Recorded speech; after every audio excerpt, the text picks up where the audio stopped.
Hello everybody, good afternoon. We're here to do a live with Naufus Ramírez-Figueroa today. We're waiting for him to connect. Thank you. Hello. Hello. Hello, how are you, Naufus? Thank you for joining us. Oh, good. I'll just put my phone in do not disturb. Okay. No problem, no problem. Thank you for joining us. And how are you doing today? I'm doing okay, thank you. I think we've never spoken in English, so. It's true, it's true. Usually when we met, it spoke in Spanish, but I'm glad we can do it in English so more people can join us. And thank you for those joining from all over. I see a lot of people coming from all over the Americas, so thank you very much for coming. So Naufus, I know you're in Guatemala. I don't know if you want to tell people a little bit of where you live in case they don't know about you, and how are you spending the quarantine that we're all spending all over the world. Yeah, I was lucky. I was in Madrid and Brussels before in March, and so beginning of March. So I was happy because 6 days after I came, I think they closed the airports. So then, yeah. So it's good to be home. Of course, I wondered if maybe I should have spent it somewhere else with better healthcare, but I don't know. But anyway, but it's good to be home. It's a good moment to be home. Yeah, because it would have been too long, and I don't have health insurance in another country, so I don't know if it would have worked out anyway. Yes, I feel it's a good moment to redefine what home means to us. Also, I feel a lot of us are rethinking that, and hopefully, trying to find some answers during these very strange times. But I'm very glad you could join us and that we could speak about your work. I've been a fan of Naufus' work for some time now, and it's a pleasure to discuss it in public. We talked about it in private a little bit, but it's a pleasure to talk in public. So with that, if you want, we can start talking about your work and talk. Naufus prepared a few images of previous works, but also we're lucky we're going to be able to discuss also something more recent. And we're going to have some images and videos, and I'm going to be sharing those while Naufus explains the projects and the logic behind them. So let's start with the first one, which is Rainbow Action. Yeah, this one's called Rainbow Action after, I don't know how to pronounce his name. He's a Polish artist, Cezary Bodzianowski. And this photo I did, well, it was based on this Romanian art magazine I read. I mean, I was trying to read Romanian from Spanish. And I was first introduced to his work in that magazine. And it talked about, this photo that he took in the 90s of him painted as a rainbow and going to the toilet.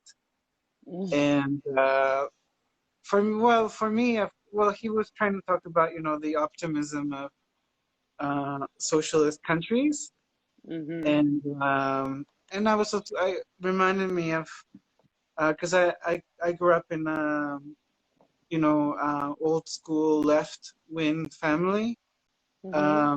Since they've been left wing, I don't know, since the 30s or 40s. So there's a lot of like you'd sit around and you read poems about about a better Latin America, or you would listen to this protest whatever music.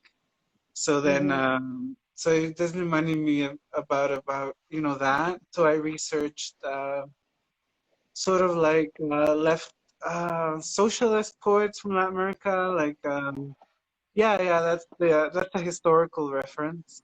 And I and each color was one of these poets.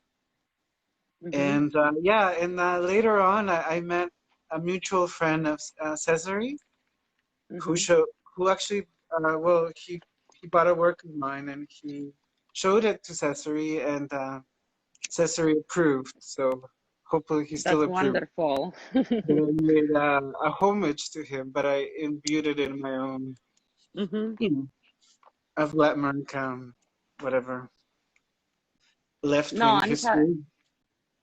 it's very interesting, the connection, the political connection behind this, because, you know, it's not only about the left wing, but obviously the rainbow is right now a reference to queer rights. So it's kind of interesting how you're like emphasizing that connection, if you like, right? Yeah, well, it's kind of weird, you know, like I didn't think about anything queer when I made this piece, but you know, I can't help who I am. I guess my body speaks for itself. Don't they So all? then, Don't they all? yeah, so then in Guatemala, actually, during a few prides, it's been published around on the internet. So, you know, I guess within the context of being queer in Guatemala, it is more, you know, exciting because it is still something that's emerging and that people have to struggle for. But it wasn't my intention, but that's what it's become. I mean, I can tell people about this left-wing poets they never heard of, and it doesn't really mean anything to them. Absolutely, absolutely. And there's and the following image, I don't know if you want to comment about also. Oh yeah, well, this is from the same show.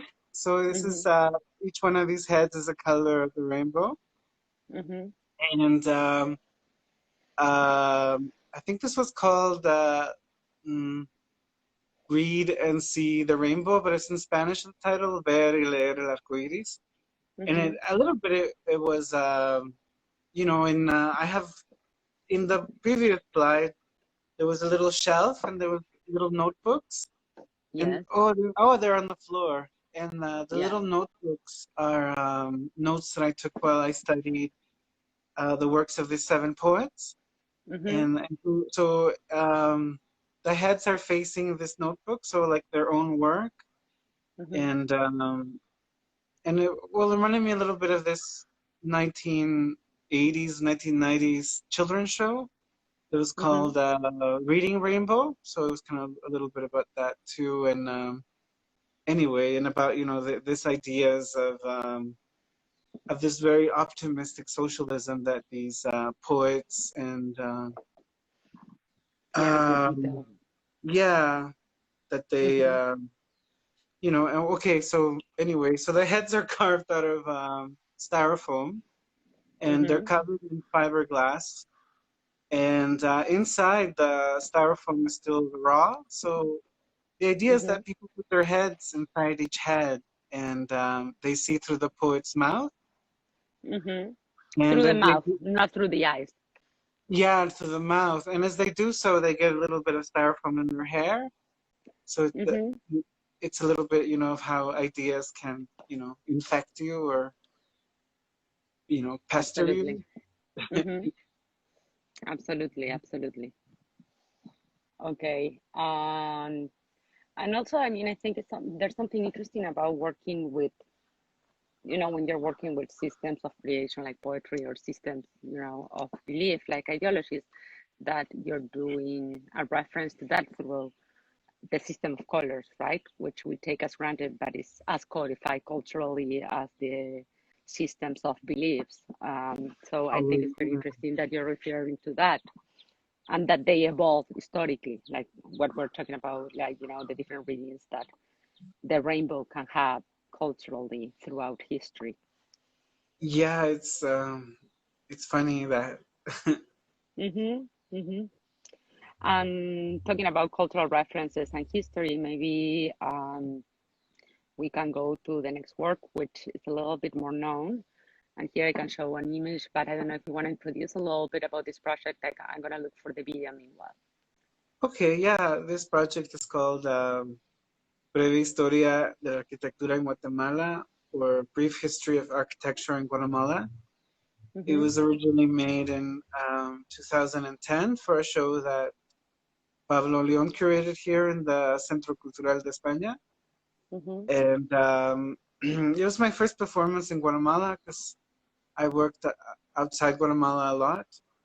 And anyway, I'll let you show it. and then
So I don't know if you want to comment, people, while we see it, a little bit what each of these figures means. Yeah, well, the pyramid is a reference to one of the biggest temples in Tikal, archaeological site. The church is a reference to the Church of San Francisco, which is a neoclassical church, and it's sort of like the architecture of independence. And then the very square one is a reference to this modernist building that has big murals by Carlos Mérida and I think Goiri as well. So like very beloved modernist artists from the 30s and 40s. Mm-hmm. So a little bit what we see is the clash of this history getting together, right?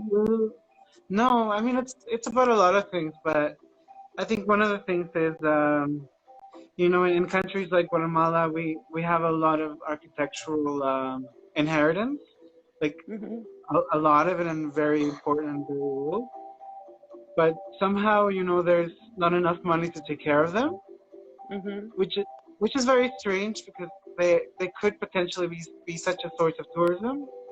But anyway, there's and it's something that's even happening now with Mirador sites, as you might have heard of, that there's some American Mormons that are kind of volunteering to help set up that place, which of course is not very good.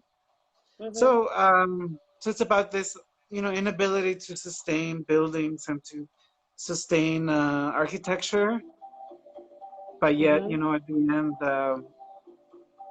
what is visible is the three human naked bodies. Absolutely. It's about this conflict of architectural history and what to do with it. Absolutely. And at the same time, you have this reference. I don't know if you want to comment on the smoke. Yeah. Well, yeah. I mean, originally, to be honest, I wanted the smoke to come earlier, but they couldn't light them, so it took a few seconds more. And it's just a reference to like parties, the aesthetics of parties, but also thinking about the destruction of architecture or city. And maybe you can comment a little bit on the music for those who don't know about the importance of the marimba in Guatemala. Oh yeah, like this piece of music is called Cinco Pesos, and it's a very old, maybe ancient tune. It belongs to the Achi people, and the first time I heard it, when I go hear marimba in that region, the tunes never end. They just, they just repeat and they kind of swallow you in. So it kind of reminds me a bit of modernist, sort of like endless kind of tune, tune, tune, tune.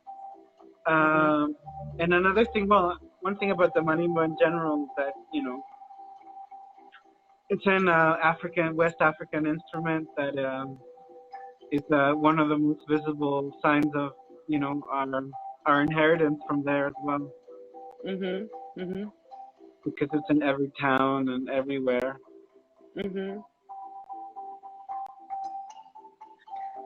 And Siempre Juntos, was that like the name of the band? I mean, or? Yeah, no, they name each instrument. I mean, they name each marimba. The name of that marimba is Siempre Juntos. In a way, it worked perfectly with the topic of your work, right? I guess so, yeah. Yeah. There's something beautiful about it. And also a little bit disturbing, if you like, you know, about this idea of this, like, this history, like, getting together. So that's wonderful. And so the next piece, which in a way, you know, we could say that follows this project. I mean, I'm also going to show this is the same work as it was replayed at the Guggenheim. This was in 2018, am I right? I think so. Yeah, I think so. I was there. It was a beautiful. Yeah. Yeah. So this happened during an event that Valerian did. And yeah, so they restaged the performance there. And it was very interesting to see there. It was, of course, a very different scenario and audience, but at the same time, it was so powerful. It really took over. And I thought it was amazing to see it at the Guggenheim, which is itself a very specific building with a very specific history, right? I mean, it wasn't just a change of context, but also I was like transported. I feel like if you were to make a version of this with American architecture, the Guggenheim certainly would be a perfect, right? So it was really wonderful to have it hosted there. But I was going to say before that, I wanted to propose for you to talk a little bit about this project, which in a way is the continuation, right?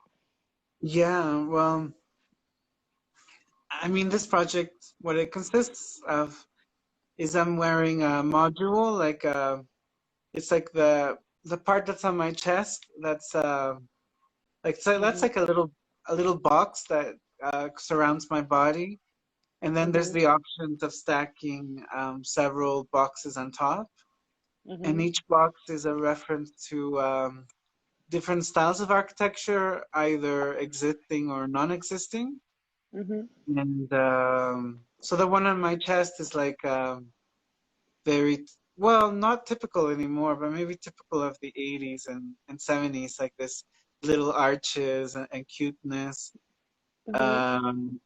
which is an architecture that emerged as a result of many Guatemalans leaving the country in the 70s and 80s, because of the Civil War and also because of you know, the economic inequality.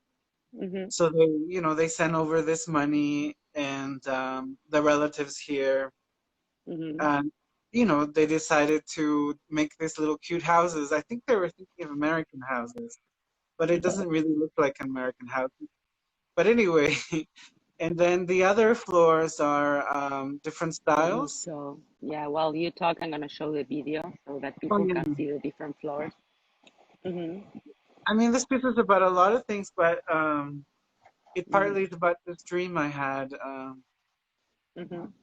where I was in the year 3000, and there were all these towers everywhere, and this voice, this kind of voiceover talked in my dream, and it said, in the year 3000, in Guatemala is covered by small towers. And, you know, and in the dream it said that, you know, each floor of each building was different because the families would grow and the generations would change. So in a way I wanted to, you know, bring this dream into this performance. but also reference this kind of architecture, which some people have named incremental architecture. It's when you don't have much land, but you need to accommodate your family, so you keep growing as you talk. And of course, no, just to reiterate, I mean, how interesting is that it is incremental also because it has to do with these waves of like migrant families, like sending remesas and sending money to their homes. Yeah, and having these like series of moments in which they can allow their families' homes to grow in this way. Yeah, and well, a case closer to me, my cousin and his wife, they've lived in Chicago for maybe 30 years now. They, they're one of those, humble Latinos that are working in factory butcheries. So anyway, they saved their little dollars, and they bought this piece of land here in the city. But the wife wanted colonial style, and my cousin wanted like big like very plain modernism. So they actually did it both. You see the front, and then you walk around the house, and so that's the compromise that is happening in this type of architecture.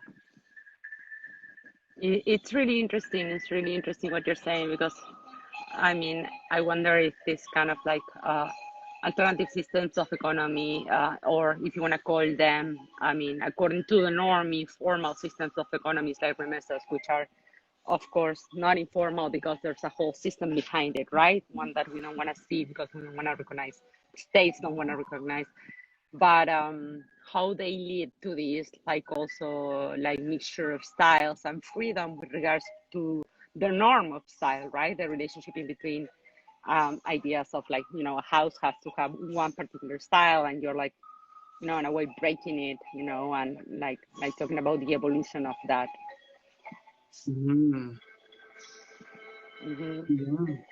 What were they made of? I mean, it's super interesting, also materially. I mean, what materials were you using? It's just simple corrugated plastic. And would you carve?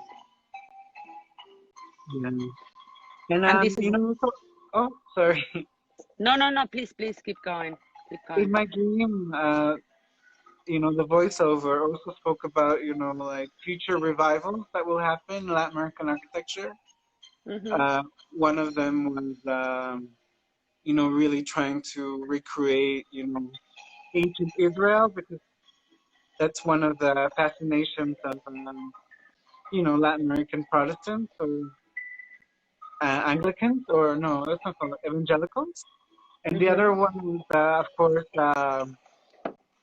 like references to pre-Hispanic motives, which you do see in some remesa houses in Guatemala. Yeah, sometimes there's a motif which is from here. And it's interesting that as they fall, you keep stacking them, right? Yeah, well, there's 3 sets that are can be combined. And the base for that set, the one that you're wearing at your body, it's a colonial structure. Is that right? No, it's not colonial. It's this like kind classical. No, it's really very. It's like from the 70s and 80s. Like I think right after the earthquake. So it's this very huge kind of architecture, which I guess does have references to colonial houses, but also has references to, I guess, the idea of the American porch. I don't know. Yeah. Those things, but but you see that a lot, and I used to think it was really ugly, but now that it's like 40 years old, I'm beginning to see the beauty of it. Absolutely. But Absolutely. I also lived in one of those buildings here in Guatemala City. I lived on the 5th floor, Oh, nice. and I don't think they ever consulted an engineer because the building used to like move a little Hmm. bit. And it was scary. I can imagine, especially in an earthquake zone, right? Yes. So, Hmm. but I don't know, the building just moved so often. I had to get out of there. Yes. Mm. And what about the role of the music here? I mean, and the tune. I Um, mean, oh yes. Well, this one is a modernist piece from I think the 20s. It's hmm I forget the name of it. I think it's called something like Gathering of Birds, and I forget the name hmm of the composer. I'm sorry, that's but okay. he wrote this marimba piece that is supposed to be a conversation between many birds, and Ah, beautiful. I've always liked it. Um, so I wanted to appropriate it, use it for me. It's such a Hmm and it's also a piece that stops a lot. So hmm it works with this piece where, when the music stops, I stop. hmm Yeah. Absolutely, absolutely. I like the insistence also that you have involved these performances about trying to dance, right? Trying to sustain this history on top of Oh, your body and at the same yeah. time move. Yeah. Yeah, I kind of wish I had more dance performances, but maybe in the future, maybe in the future. Yes. But there's something very beautiful about, the insistence of the attempt. It also reminds me a lot of, those images of like the artists dress up as buildings for some Halloween. I don't know, it's an image that circulates every Halloween in our circles, like Instagram posts. But at the same time, yours is one that is more tragic and more, or I don't know if tragic is the word, like more, you know, talks about the instability of these references at the same time that it talks about their weight, right? Um, so the moments in which they fall, it's really incredible. Mm, so this is great. Let's see the last tag because I think it's very beautiful. I think we still have time Okay. to be able. Oh, sorry. I think we're No. still early. I mean, we're on time. Yeah, and it's so beautiful, and we're almost there. At least I feel like the audience deserves the right to see the last tag get together. Um, do you feel about these pieces? I know that this is maybe not that important, but did you conceive this? Was this a public performance that you recorded, or did you recorded it and it only exists in the form of a video? Well, this piece I originally put together Mm-hmm. for well, I don't know. Maybe I'll chastise curators here, but for like a public programming of a museum. But they Mm-hmm. were really afraid about curating work that hadn't been performed before. Oh, And really? and I never got an opportunity to show this. So I thought, well, I'll just do it in video because like no institution is, has the balls. I don't know what I have to say, but No, it's okay. is a bit wary of, showing this work that hasn't been performed before. But in my head, I knew it was going to work out, and it did. Yeah, it does. So It's an it was amazing fun. work. It's an amazing work. I mean, I'm sure that curator regrets not having shown it live. Sorry, I don't know who you are. But Let me yeah. tell you, I'm joking now. Mm-hmm. Mm. And I think the So it was in an performance, empty scenario, right? So you did it for the camera in this specific case. yeah, I did it for the camera. I wasn't going to Mm-hmm. wait for an invitation. Of course, of course, of course. Did you ever replayed it after? You mean live? Yeah. No, no. And I'm not sure I can make the costumes again. I keep looking at this and it makes me nervous if I have to make it again. And can I ask you something? When they fall, do they really break, or can you reuse them? I mean, No, they really did fall, and also the guy who's holding the camera, hmm Byron Marmol, who's a photographer here in Guatemala. He actually hmm threw himself on all the empty boxes and destroyed most of them. Oh, okay, I like it. Through ephemeral work. Through But ephemeral. I was hoping to reuse them until he threw himself on top of them. Well, I mean, I have to say that he was the photographer, so he was probably insisting on the ephemeral aspect, right? It's really beautiful. It's really beautiful. This is And my skater, like that. No, not yes, skater, like ice skater. yes, absolutely, absolutely, absolutely.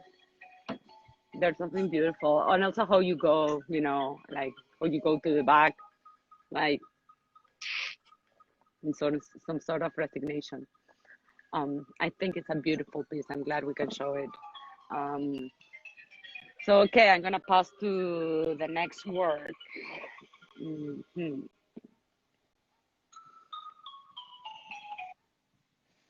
So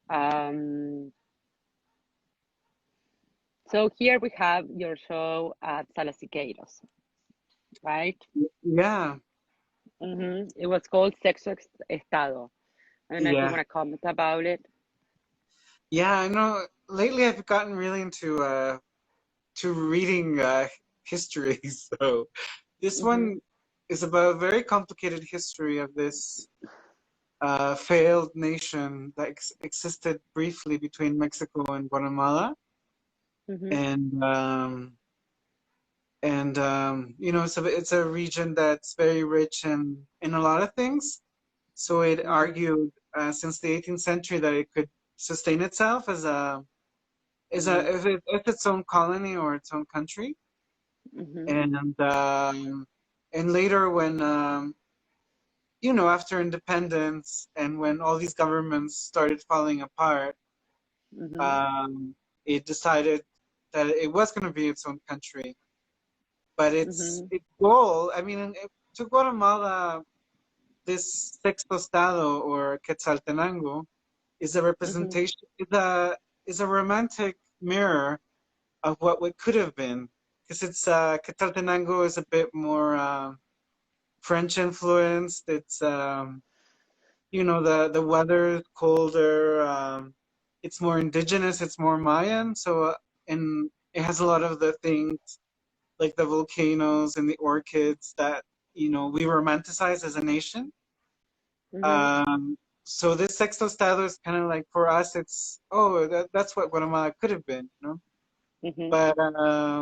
But actually through reading this book by Arturo Tegatena about this country, he discovers while he's doing his research that the main reason for this region wanting to be its own country was because hmm slavery was abolished at Spanish independence, so it wanted to reinstitute it. So then that was really like heartbreaking for the author and for me, because and also in this region, there emerged a Mayan leader, hmm um, Atenatiotzul, and this is a reproduction of his throne, which is in the historical museum here, and hmm which other artists from Guatemala right now, like Benvenuto Chavajay, want to bring back to his town. So hmm this was, he led a revolt, Atenatiotzul, him and hmm his wife, and they went into the church and took the crowns off the Saint Joseph and Saint and Mary, and put them on themselves and crowned themselves Wow. kings of a new independent and indigenous Guatemala. hmm And of course, the Spanish did their retaliation. Oh, not the Spanish. Oh, yeah, the Spanish. It was still a colony, and he became mostly like a joke figure for the Spanish for hmm daring to call himself king, but he's also one of the symbols of this resistance. And his throne is really creepy. Even the reproduction is a bit creepy. Yeah, and anyway, and then around it, there's these little wooden legs held up by chains. And the legs are a reference because this region in general belongs to the Quiche people. And also, it was the Quiche, nation before. And Quiche means many trees. So the little trees are kind of held up. And these chains of this very sad history of this region, which was also the region that's historically been most attacked, including now. So yes, and also a reference to the slavery institution, right? Yes, that one. Also goats. I don't know. Yeah. Yes. So, and I'm gonna pass to the next project because I want to make sure that we have enough time to comment. Is this the last one? No. No. We have a few more, and I want us to have a chance to see a little bit of the last video of Corazones Espantapájaros. But this is, I don't know if you want to. This is Mimesis of Mimesis. This is from 2016. And I don't know if you want to tell a little bit about it.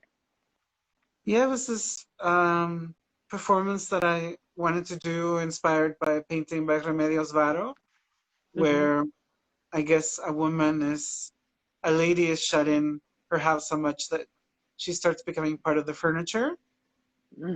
So in this part of the Tropen Museum, the Tropical Institute, in Amsterdam, in the first few rooms you see furniture that's been gutted, like Victorian furniture. And in the last room, I'm sitting on top of all the filling. And also I have upholstery buttons sewn in parts of my skin. And I didn't really say a statement about it. I mean, there's also artifacts from the museum's collections in the little window. So, and it's a very colonial room. So it kind of gave its own context as well, where I didn't have to say anything about it at the time. Yeah. But it was great to work in the building, anyway. And there's also this reference, to, I mean, in a way, it reminds me of what we just mentioned about the idea of the throne, right? I mean, this becoming the furniture or these furniture pieces that in a way legitimizes, like in this case, legitimize power.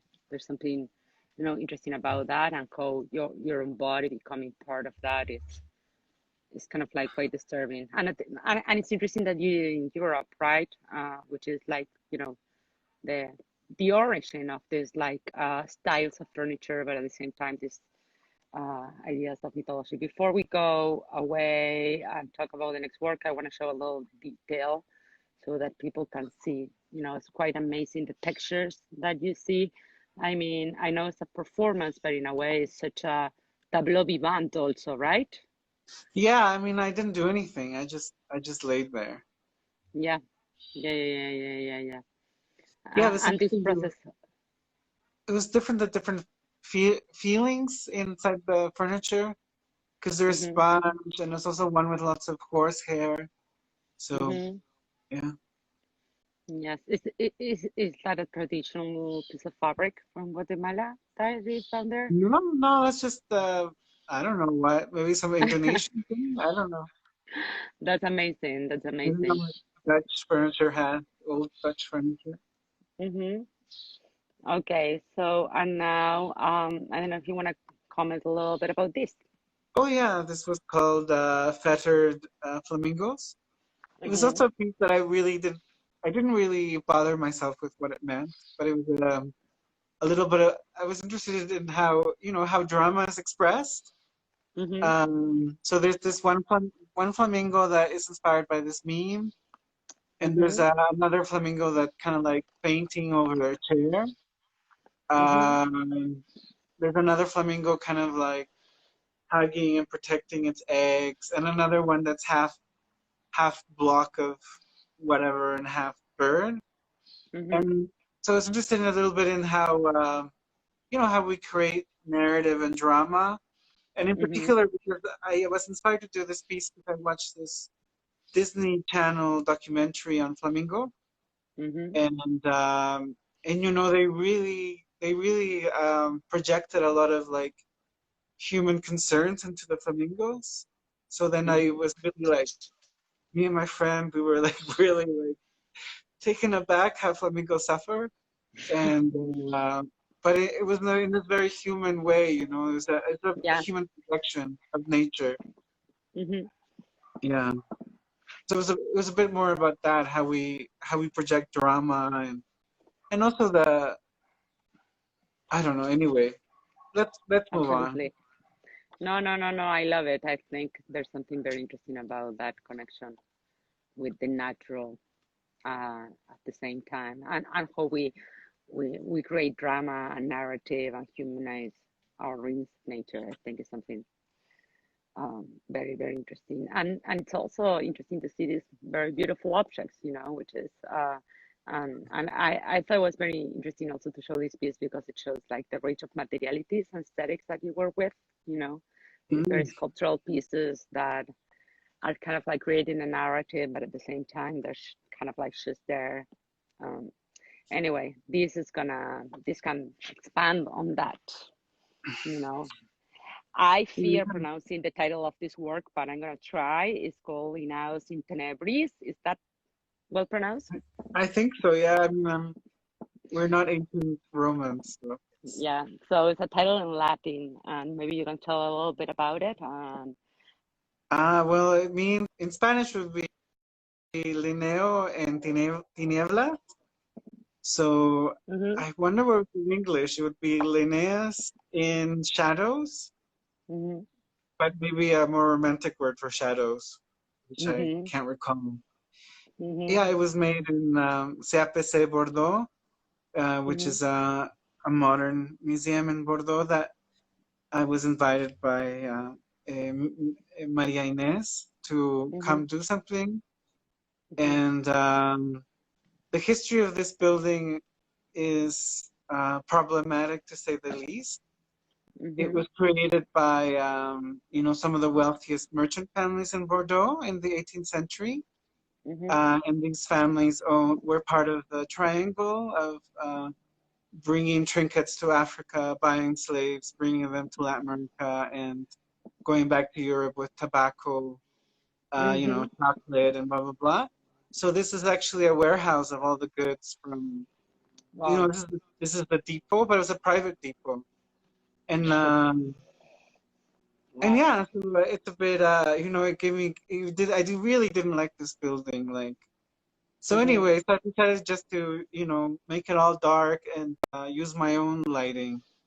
And the structures are based on the structures in banana plantations that carry the banana bunches from, they're kind of like a suspended kind of automatic system.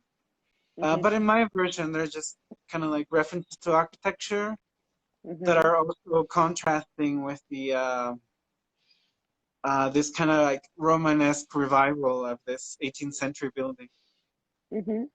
Absolutely. And you seem to have felt it also, not only with these architectures, but with some of these produce, right? Or versions of this produce. Yeah, I was thinking about all these goods and all these plants. And I also got into, the history of Linneo, his correspondence with many explorer ships around the world, including Mutis in Venezuela and Colombia, and other botanists that were working for the Spanish crown in Latin America. And how, this accumulation of knowledge about plants, but which in the 19th century becomes, industrialized and evil. But also in the 18th century, some plants were stolen with kidnapped people from that region that knew how to take care of those plants. And so the main example being when England stole tea trees from China and kidnapped people ethnic to that region and brought them as slaves to India to take care of the tea. And this happened a lot in that, you know, that era. And it's, I don't know, I really like plants, but then, you know, it's really a nasty side of colonialism that, you know, keeps showing up in those things. And I also did, me and my often collaborator, Winston Gonzalez, we did this performance, which he performed in it, and another fellow.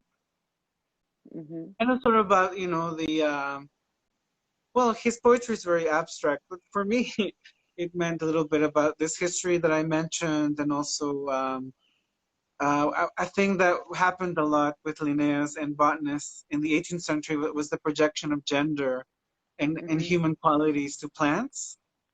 So like the marriage of flowers, or, you know, and so then I did want to reference that, you know, the sexuality and the normalization of botany. Yeah, anyway. No, I think it's super interesting. And again, you're breaking the boundaries, you know, the traditional boundaries of the animal, you know, flora, fauna, and, you know, anthropomorphic figures, and combining them, because what you're talking about is a trait not only of, you know, like these dynamics of plants, animals, but also, you know, of people.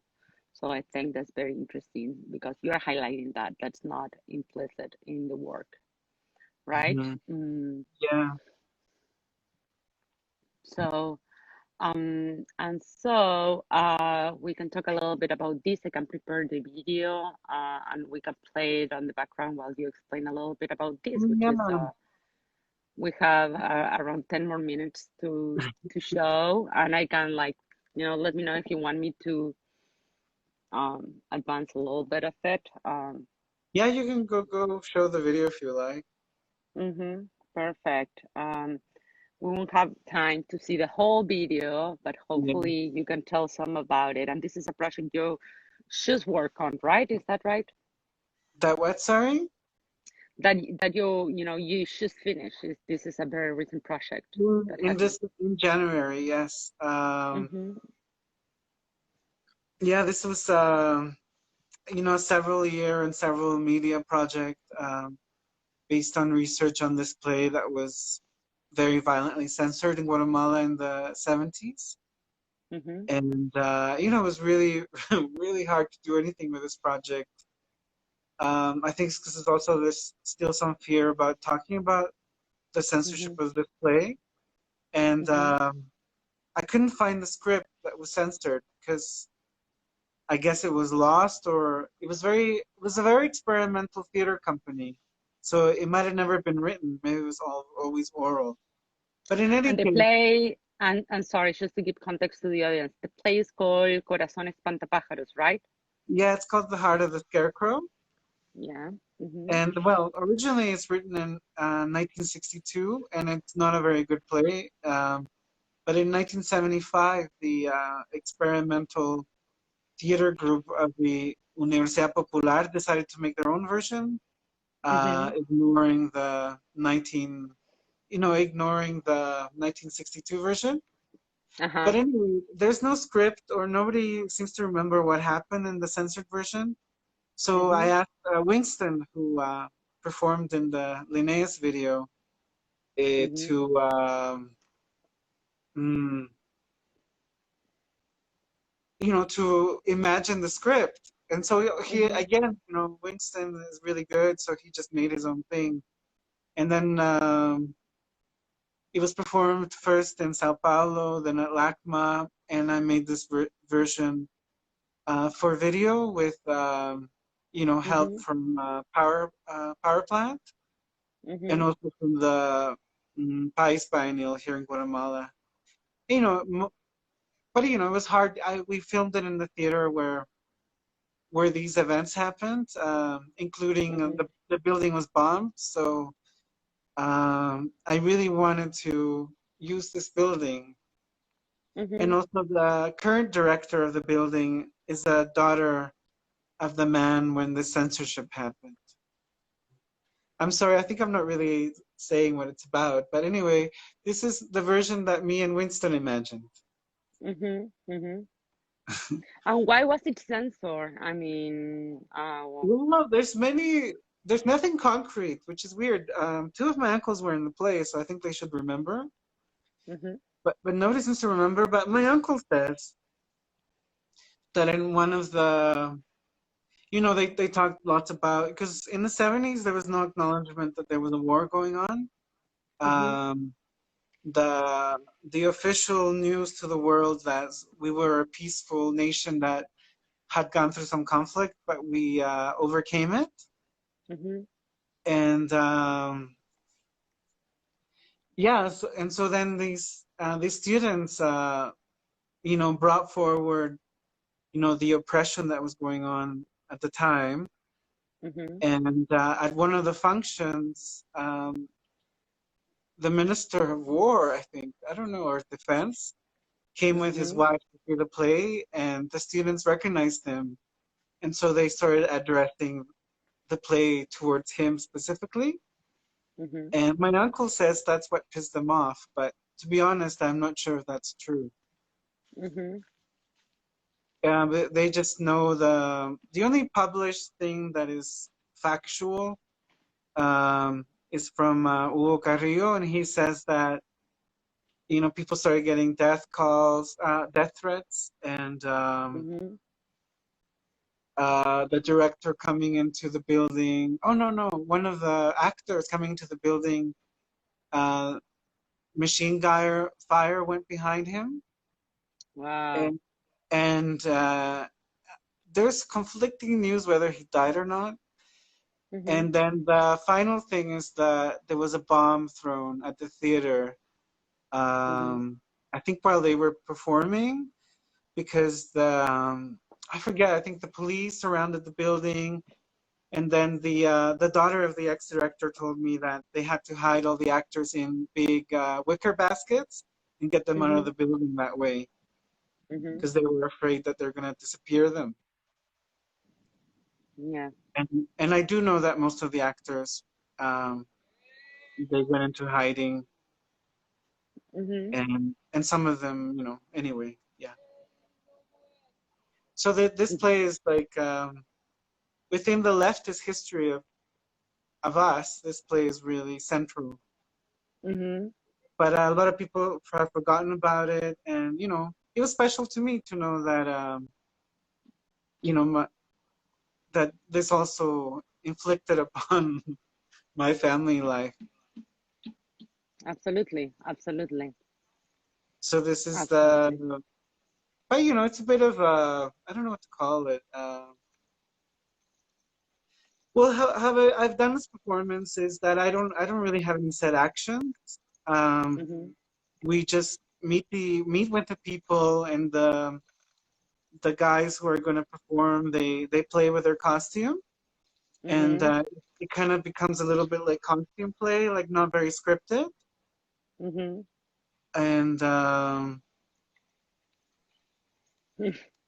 but you know, like yeah, but if some of these guys are like professional dancers, and so, you know, they really exceed I feel anything I would come up with. But That's I did really guide amazing. them. Yeah. And I really wanted to make use of this building, which is very sad, you know, that it was, you know, bombed, and it went through this trauma.